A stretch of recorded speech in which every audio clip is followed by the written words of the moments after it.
Alright, my name is JC Ponticus. I'm doing a persuasive essay over why college athletes should be paid.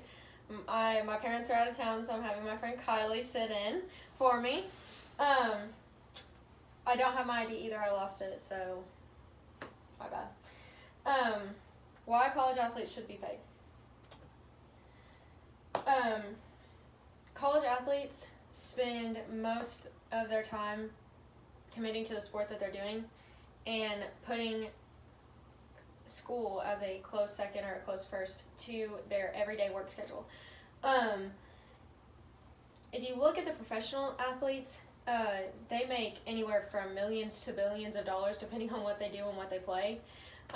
It's incredible to me to think that you're not paying college athletes who spend just as much time playing the same sport, and they're putting on top of their sport school and schoolwork, and they have to maintain a full 12 to 15 hours of schoolwork.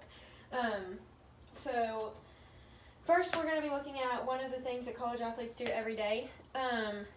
They go to practice every day, they go to games every weekend, they miss school for it, they do a crazy amount of extra work that isn't included in their, sport, but they do it extra to be better at their sport. They are constantly in the weight room and constantly on the field, going back, getting some food, going and doing more work on the side, and then going back to the classroom. So every day, not at just practices, but at games too, they are constantly putting themselves at risk and putting their bodies at risk for injury. Injuries happen all the time. If you look at ESPN, Tua Tagovailoa, I think is how you say his last name. He is the quarterback for the University of Alabama. He had a concussion at the beginning of the season, but because he is so committed to his sport, he came back at the end for practices and stuff, and he was a first-round pick in the 2020 NFL draft and is going to play for the Miami Dolphins. So it happens all the time to the best of them. So secondly, we're going to be looking at the time management and commitment. That kind of goes along with what I was saying earlier. You're constantly juggling softball, baseball, football, hockey, rodeo, all that stuff that college athletes do every day. They are doing that on top of schoolwork, on top of trying to maintain friendships and relationships, and they're doing stuff every day and not because they're getting paid for it. They have no time to get a job. Even on campus, it's really hard for people to get jobs. According to a survey that NCAA did in 2017, D1 athletes spend around 35 hours committed to their sport. That's a real job. In the real world, that is a full-time job that someone could be making. If they had that full-time job and they were able to actually work and get paid, that's bringing in about $1,000 a month alone just in working, and that's just doing their sport. And if they don't, that same survey said that college athletes make around $25 at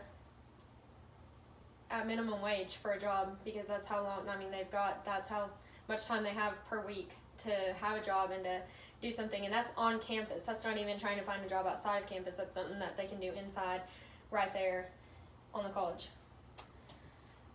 So here's a little graph, and it just talks about their work, sleep, family, social relationships, friends, extra exercise, reading, and eating. And so work, it takes up the majority of it, so does sleep, and so does family, and those are the three main things to a college athlete. It's their sport, that's their job in college. Lastly, we're going to be talking about how college athletes bring in major fundings for universities. Football especially, every university would say it. They bring in the most, that's why they put the most into it. If they are bringing in the most money, that should be reciprocated, and they should get paid for that. If they are playing to the best of their abilities, putting their bodies on the line again, that's just something that you gotta fund those players to go do that. According to NCAA, college athletics brought in about $1 billion in revenue money just in ticket sales. And that's ticket sales and concessions, that's including the both of them. And just because they're doing that, that's just one. They're also doing fundraising events as a Halloween costume games, alumni games, charity events, a crazy amount of extracurricular activities that those sports teams do that bring in extra money for their team. So just to review, they manage a full-time schedule for school and for sports and for their family and all that, and it's just, if they're putting all of that in that professional athletes do, and that professional athletes are getting paid hundreds to thousands to $1 million, I don't see why a kid who's 20, 21, 22 is playing the same sport, but putting on top of that getting a college degree and maintaining their time for family and sleep and food and just maintaining those friendships that they have at college. That's crazy to not be paid, and for someone to not have that ability to make money and play their sport and get a college degree. Lastly, I think they show endless fight every day at practice, every day in games. College athletes go to play, and I can say that because I am a college athlete. I go out every day and risk putting my body and myself in harm's way just to play the sport that I love. So I think college athletes should be paid, and I don't know why anyone wouldn't. So my friend Kylie is still here watching my video.